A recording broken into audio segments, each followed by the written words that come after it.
canal Futebolaço, eu sou o Dieguinho. Bom, galera, tá entrando no ar a nossa segunda edição desse sabadão, como sempre aí, com muitas novidades pra vocês. Então, antes disso, ó, dedo no like no começo que já me ajuda bastante. Se você for novo aqui no canal, já se inscreve, ativa o sininho das notificações e segue a gente também lá no Instagram. E olha, mais um vídeo importante.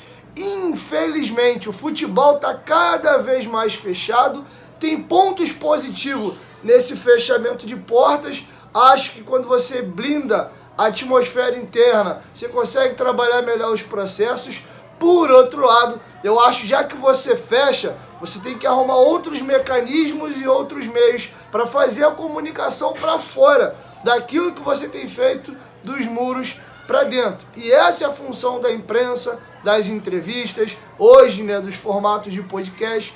Mas, enfim, antigamente, não é da minha época, os jornalistas entrevistavam o jogador no vestiário ainda, depois do jogo, né? A relação era mais próxima. Hoje o atleta fala da sua própria rede social, né, ou na plataforma do clube, indiretamente, aliás, diretamente, o mundo mudou e o atleta não precisa mais da imprensa para se comunicar. A própria página oficial dele lá é, de uma certa forma, uma emissora. Quantos milhões de pessoas o Neymar atinge quando ele faz uma publicação lá no Instagram? Se ele tem um problema acontecendo na vida dele, ele não precisa procurar a emissora A, B, para poder se expressar, não. Ele fala através da conta dele no Twitter, no Instagram e por aí vai. Então, mas acho importante essa comunicação para fora. Por que eu estou dizendo tudo isso? Eu vou trazer mais uma vez aqui trechos da entrevista do Abel Braga ao Sport Center que elucidam coisas importantes. A gente está batendo muito na questão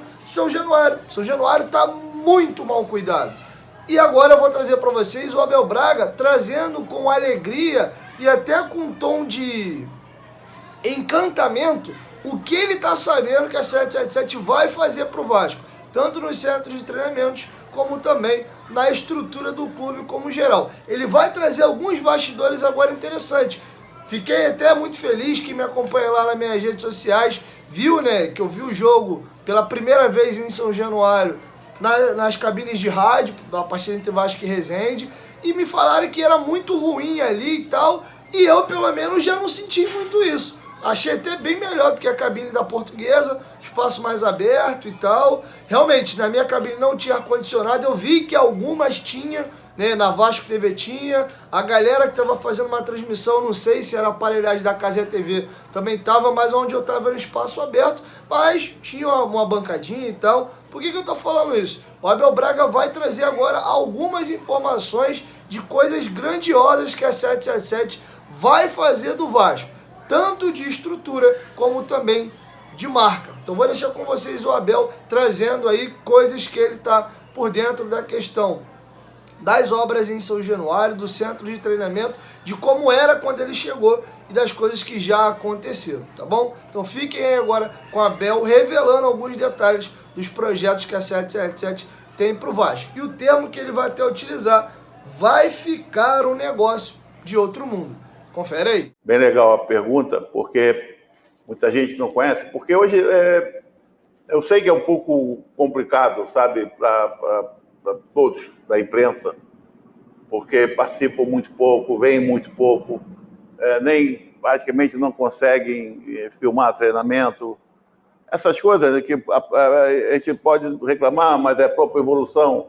Mas aí sai disso, entra uma rede social que imagina tudo, pensa tudo, e as pessoas normalmente acompanham aquilo que não é o correto, que não é o que vende, é notícia ruim. Mas aqui, pelo que eu conheço, quando eu passava aqui para ir para o CT do Fluminense, aqui do lado, né, numa linha reta, bota 100 metros, aqui não estava, Vasco já estava usando aqui com um campo bom, mas as condições bem difíceis. Hoje, inacreditável. Eu ainda cheguei a pegar aqui como era o estacionamento, né? Entrei aqui pela primeira vez dia 12 de dezembro. Hoje você vê a parte de estacionamento incrível. Os departamentos incríveis. E tudo aquilo que está programado para ser feito a nível de ICT vai ficar um negócio do outro mundo.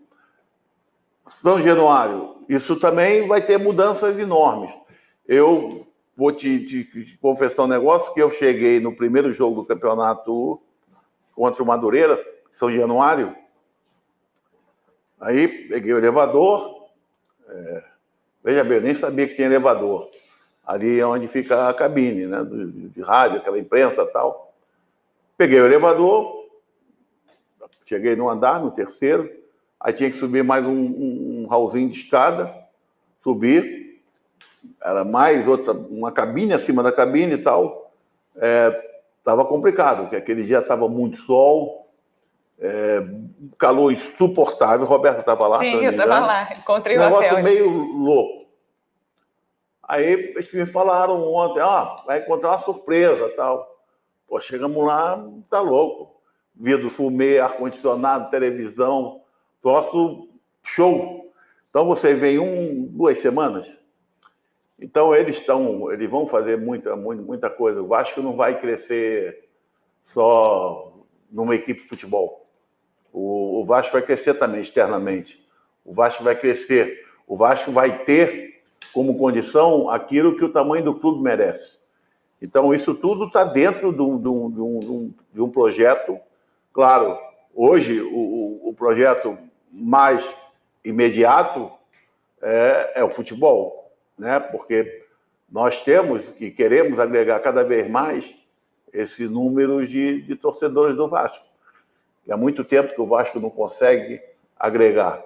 E nós, se o Papai do Céu ajudar também, mas acima de tudo, com o trabalho desse pessoal da comissão, os resultados virão. E esse conjunto de coisas, cada vez ele vai se tornar mais forte. Bom, para finalizar, eu trago para vocês agora 2 situações. Primeiro, o Abel explica e traz um pouco mais de detalhes qual é a sua função dentro do Vasco. É um cargo novo, né, de coordenador técnico, mas o que exatamente ele faz? Ele vai explicar o que ele faz, qual é o tipo de suporte que ele dá ao Barbieri, e ele pega um exemplo de um atleta de que ele foi importante, ajudou no bastidor, né, do período que o time estava nos Estados Unidos. Ele ficou ajudando a comandar a equipe alternativa que ficou aqui para o Carioca, e ele vai falar do Rodrigo. É bem legal o Abel revelando esses bastidores aí com o Rodrigo. Então vocês vejam ele comentando a função e o que ele faz dentro nos bastidores do Vasco. E para finalizar, ele comenta sobre o Manuel Capasso, e não só isso. Ele fala também sobre o ambiente do Vasco, que é muito bom, e cita que jogadores como Edmar, Conceição, Nenê e o Thiago Rodrigues foram fundamentais para esse ambiente maravilhoso que o Vasco tem. Esse ambiente que o Vasco tem hoje vem desde o ano passado. E esses jogadores fazem o ambiente ficar mais leve. Ele vai trazer alguns bastidores disso. E também a questão de dificuldade nas negociações, a questão de preço, valor. Ele vai aproveitar e vai citar também a situação do Lelê. Ele vai deixar escapar aí, que já tinha realmente tido a conversa, o jogador estava palavrado para chegar ao Vasco depois do estadual, mas já parece que as coisas começaram a mudar um pouquinho. Então vou deixar com vocês o Abel Braga trazendo esses temas. É um jogador do radar, é um jogador que, às vezes, né,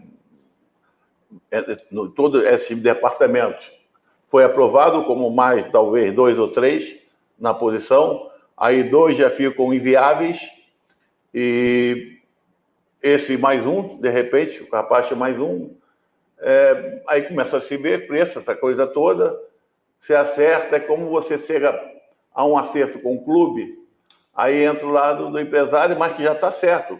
O jogador vai ganhar tanto por ano, por meio de contrato, paga aluguel do apartamento, não importa.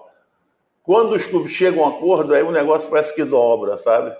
É meio complexo. Então, está no radar, é um jogador bem cotado, que vai ser, se vier, mais um para colocar isso sempre melhor. Porque é incrível se você conversar futuramente sempre com algum desses novos jogadores, eles estão maravilhados com o ambiente, um ambiente leve, um ambiente bom, um ambiente de grupo fantástico. E isso, eu vou dizer uma coisa para você, a gente, às vezes, existe uma certa injustiça, mas esse ambiente muito bom que tem entre os jogadores, dentro do vestiário, isso deve-se muito ao Thiago, ao Conceição, ao Edmar e ao Nenê.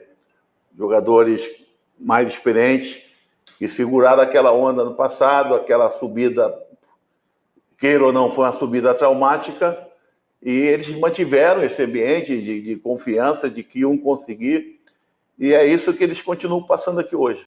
A primeira coisa, eu vim com isso na minha cabeça, e não vou abdicar dela em momento algum, é que eu vou tentar fazer o possível e o impossível para que nenhum tipo de problema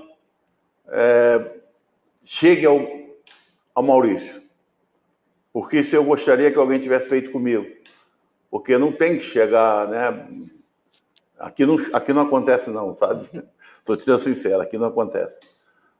Mas em clube que você trabalha é que, pô, o jogo chega para dar treino, o cara, pô, e o salário? E o bicho? E não... Caramba, eu só tenho que responder isso. Né? Mas vem em cima de você, tu te preocupa. Porra, tu não está preocupado com o treinamento, não está preocupado com o jogo? Aqui não tem isso. Mas então, essas situações pontuais de um jogador que cai de produção, ou que não treinou bem, ou outro que treinou bem, dentro daquilo que o Maurício, nós conversamos.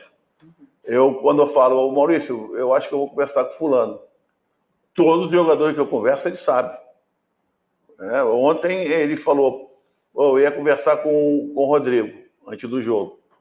Mas tu já falou com ele, né? Foi já.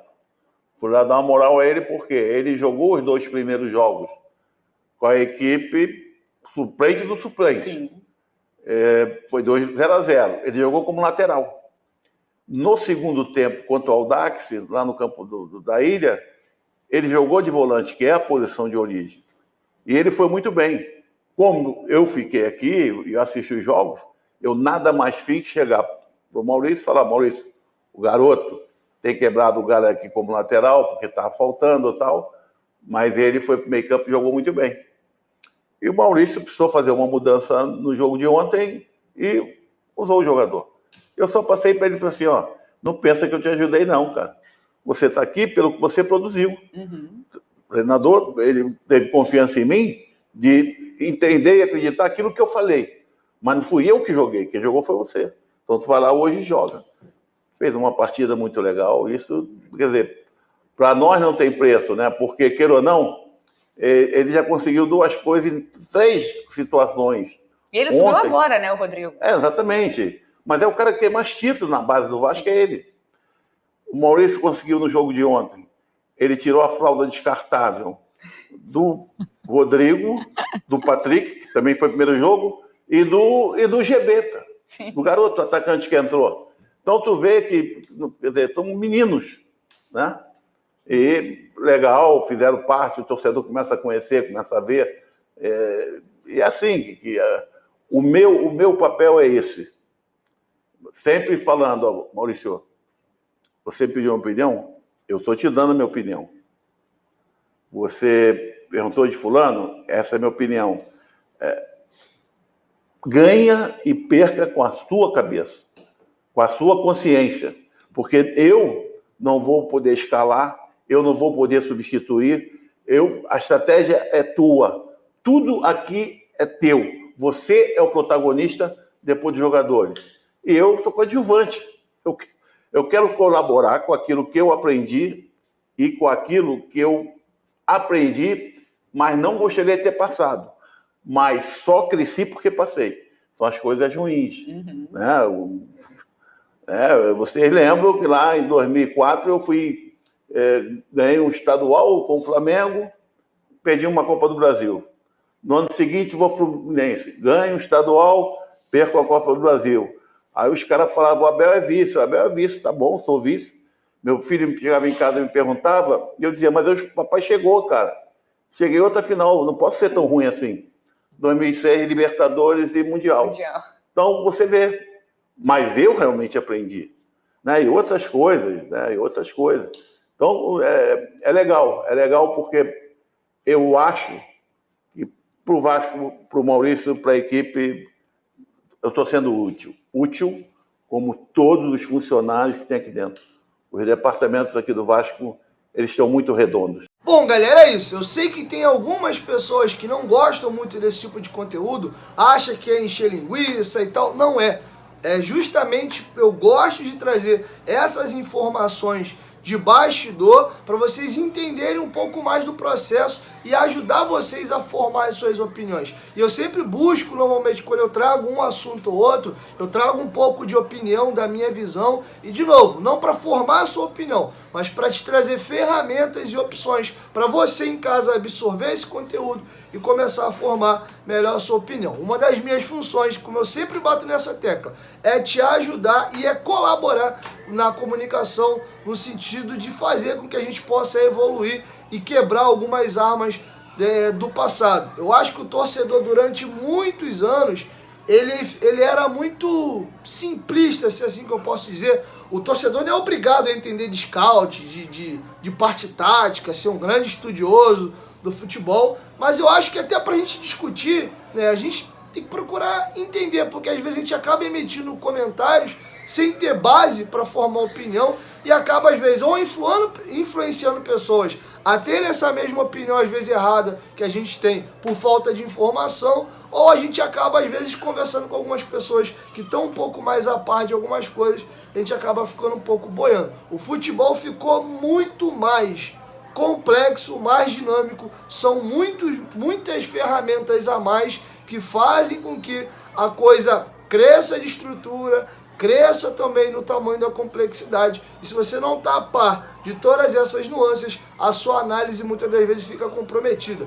E é por isso que muitas das vezes a gente vê a televisão, os comentaristas emitindo comentários absurdos sobre clubes. Por quê? São muitos clubes, Série A, Série B, se é impossível acompanhar no íntimo tudo que está acontecendo nesses clubes. Já quem pega um clube específico e trabalha só com aquilo, o cara sabe o detalhe do detalhe, quem é um roupeiro, quem é um massagista, o fulano que treinou hoje, o que não treinou, por que o cara não viajou, e você tem isso. Então, de novo, a minha ideia é sempre munir vocês dessas informações, porque quanto mais informação você tem daquilo que está acontecendo, você forma uma opinião melhor. E vamos procurar, evoluir e ser críticos sim, mas os críticos com um pouco mais de embasamento, tá bom? Então é isso, galera. Essas eram as informações que eu tinha para trazer para vocês nesse vídeo. E logo mais, próximo das 11 horas da noite, eu chego com a nossa terceira e última edição do dia, beleza? 1, 2, 3, futebolaço. Tamo junto, família. Qualquer momento de volta mais, tamo junto. Valeu, fui!